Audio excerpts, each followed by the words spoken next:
Hi guys, welcome back to my channel. Today I'm going to be making a yummy birthday cake for my sister at Life with Granny T, so let's do it. Alright, I have 3/4 a cup of Fage 0% milk fat yogurt, which is actually 170 grams.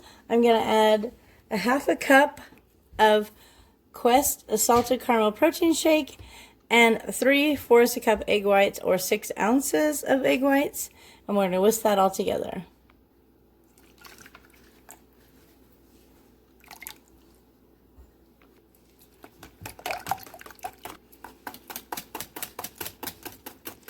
Okay, so for the frosting, I have 4 ounces of cream cheese softened, 2 tablespoons of powdered Confectioners Swerve, whatever, and then I'm going to add a teaspoon of maple flavoring. And I'm just going to mix that in. Alright, and I'm going to add in a little bit of this pudding I made, which is butterscotch, sugar-free butterscotch pudding mixed with vanilla, protein powder, and salted caramel protein shake. That's how I make this pudding. I'll leave the recipe for this in the description, but I'm just going to add some of this pudding to the frosting. And we'll mix that all in. Alright, so I ended up adding about 8 ounces of the protein pudding, the butterscotch protein pudding. And I'm going to go ahead and just set this in the fridge to let it set up while I go ahead and make the cakes. Okay, so I've got the wet ingredients mixed together. I'm going to go ahead and add the dry ingredients. You're going to add 1/4 cup of sugar replacement. That's what it says right on the bag. Sugar replacement. I'm using this. You can use whatever brand you want. And then you're going to add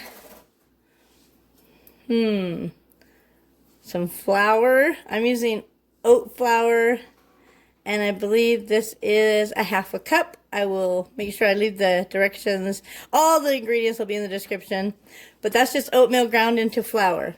I believe it's a 1/2 cup. And then 1 scoop of the protein powder of your choice.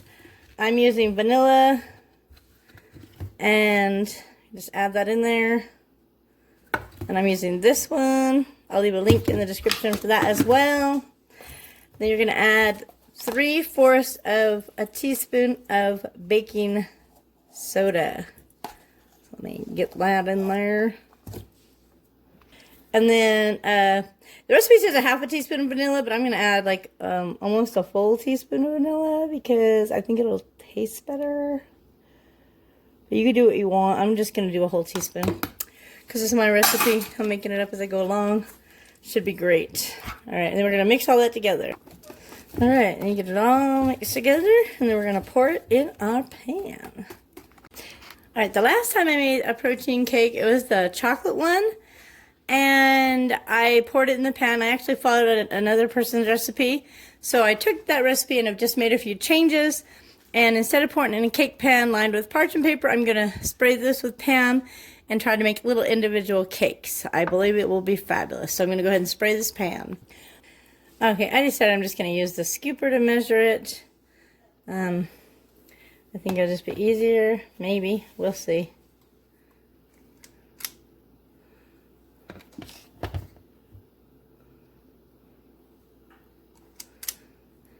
Oh. Well, so far so good. Alright. Got them all done. They look pretty even to me. Now we're going to bake them at 320 degrees for about 35 minutes. We'll probably check them around 30 and see where they're at.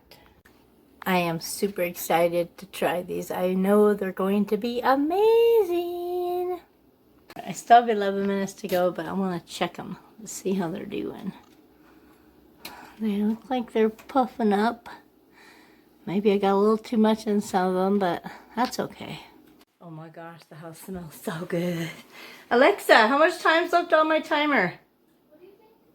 You have 3 minutes and 30 seconds left on your 25-minute timer on Candance. Getting so close. Alright, so I just got them out and they look great. Now, all I would recommend if you were making these is you might want to measure, because I didn't exactly measure, and even though I use that scoop, you can see some are a little bit shallower and more well done than maybe some that are a little higher, but it's fine. they will all be amazing and delicious. Which doesn't make sense. This one's high and light, and that one's high and dark. So maybe just my oven is weird. Alright, so we're going to let these cool off, and then we're going to frost them. Alright, so the cake's done. I'm going to go ahead and frost it. Maybe. I can get my frosting ready. And I guess you could put it however thick you want, depending on... It's basically cream cheese and pudding. Oh. So, yeah.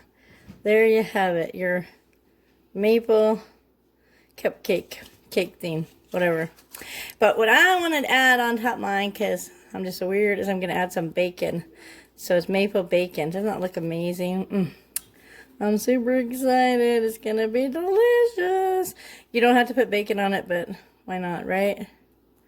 So that looks so good. If you like this recipe, give this video a big thumbs up, and we will see you next time.